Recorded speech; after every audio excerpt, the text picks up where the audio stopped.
जब से 1494 में लुकास पेसियोली ने डबल एंट्री सिस्टम को लाया है, उसी समय से संसार के अधिकांश भागों में डबल एंट्री सिस्टम का प्रयोग होने लगा है और लोगों की निर्भरता सिंगल एंट्री सिस्टम में बहुत कम रह गई है।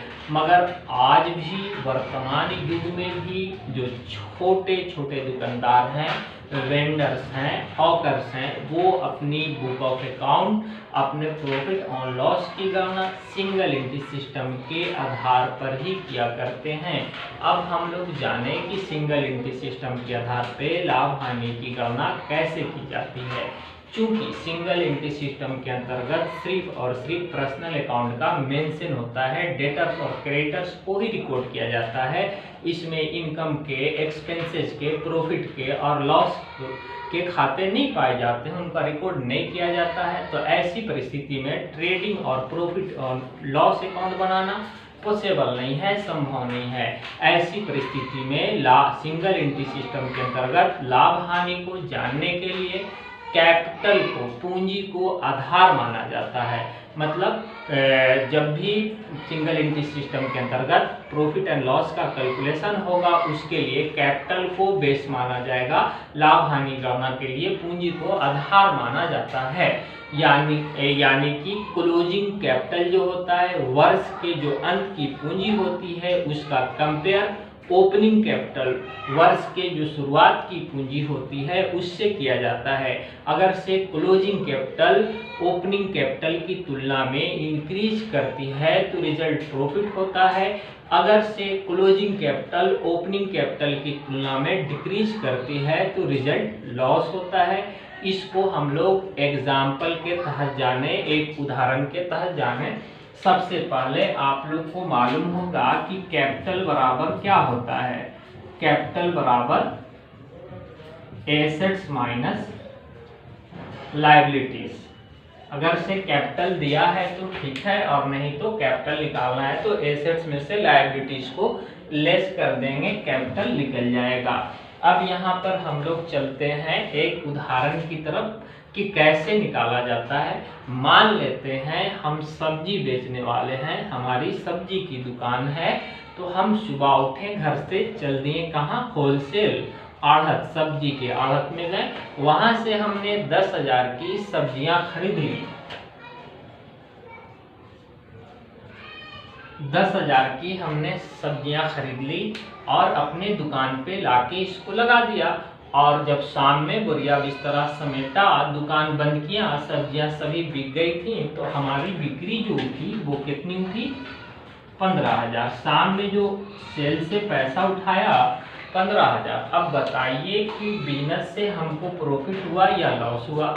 आप लोग बताइएगा कि सर प्रॉफिट हुआ, 10,000 पैसा इन्वेस्ट किया था और रिटर्न कितना मिला, 15,000। इसका मतलब है कि 5,000 प्रॉफिट हुआ। क्या किया आपने, तो 15,000 से 10,000 को कंपेयर किया और 5,000 बढ़ गया तो प्रॉफिट, अगर से घट जाता तो लॉस हो जाता।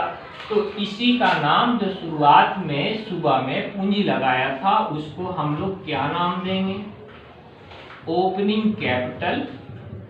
और जो शाम में बिक्री उठाया है 15,000, इसका क्या नाम देंगे, क्लोजिंग कैपिटल। ये तो हो गया। उसके बाद घर से खबर आ गया, हमारे घर से इंफॉर्मेशन मिला कि घर के खर्च के लिए, खाना पानी के लिए 2,000 रुपये की ज़रूरत है। तो हमने घर के लिए 2,000 रुपया भेज दिया। 2,000, तो ये हमने क्या किया, ये 2,000 का नाम क्या देंगे, तो जाहिर सी बात है पर्सनल यूज के लिए भेजा है, तो ड्राइंग हो गया। अब बताइए कि बिजनेस से हमको प्रॉफिट हुआ या लॉस हुआ।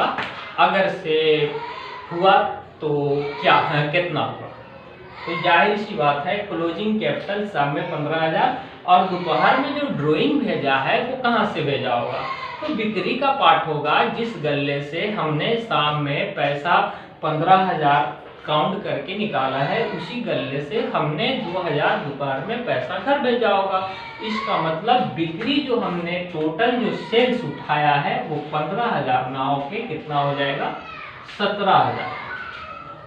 इसलिए कि ड्राइंग करने के बाद भी आपका क्लोजिंग कैपिटल 15,000 है। इसका मतलब बिक्री का ही पार्ट है ये 2,000, तो 15,000 और 2,000 कितना हो गया 17,000।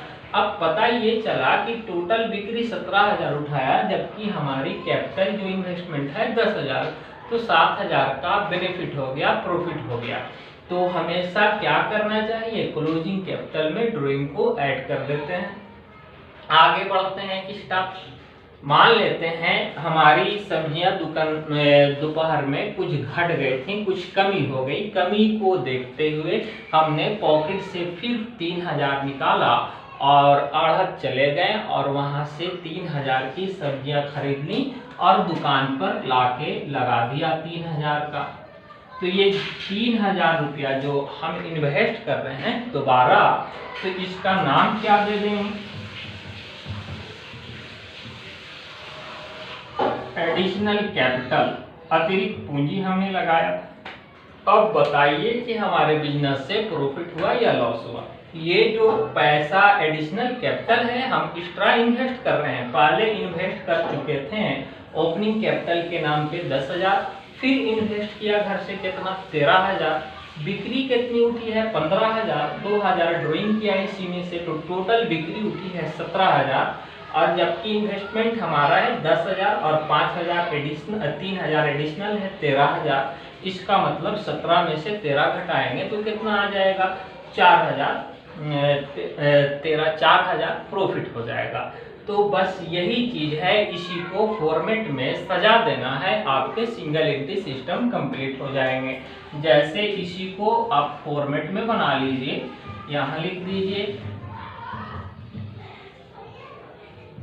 Statement of profit, statement of profit. तो सबसे पहले क्लोजिंग कैपिटल को लिखेंगे। क्लोजिंग कैपिटल आपका जो है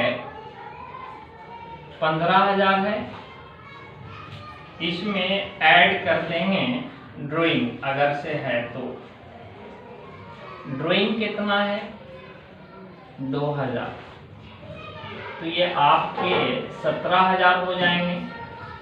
अच्छा, ये जरूरी नहीं है कि ड्राइंग मोटा मोटी एक ही बार निकाला हो सकता है पर मंथ निकाला हो। अगर पर मंथ निकाला है तो 12 मंथ निकाला है तो जाहिर सी बात है 12 से गुना हो जाएगा।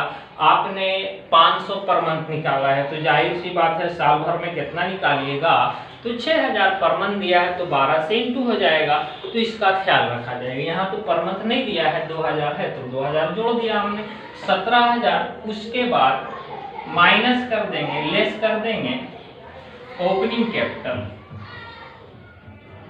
ओपनिंग कैपिटल और एडिशनल कैपिटल, एडिशनल कैपिटल।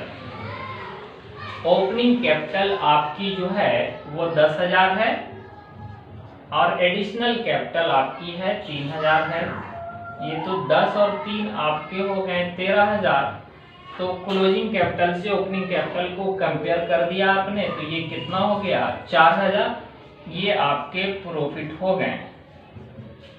उम्मीद है कि आप लोग को ये चीजें अच्छे से समझ में आई होगी और क्वेश्चन भी लगभग कुछ बन जाएंगे। क्वेश्चन आप लोग से सही से समझा होगा तो इसी तरह आसान वे में समझने के लिए, देखने के लिए आप हमारे चैनल को ज़्यादा से ज़्यादा सब्सक्राइब करें, लाइक करें और शेयर करें। ओके।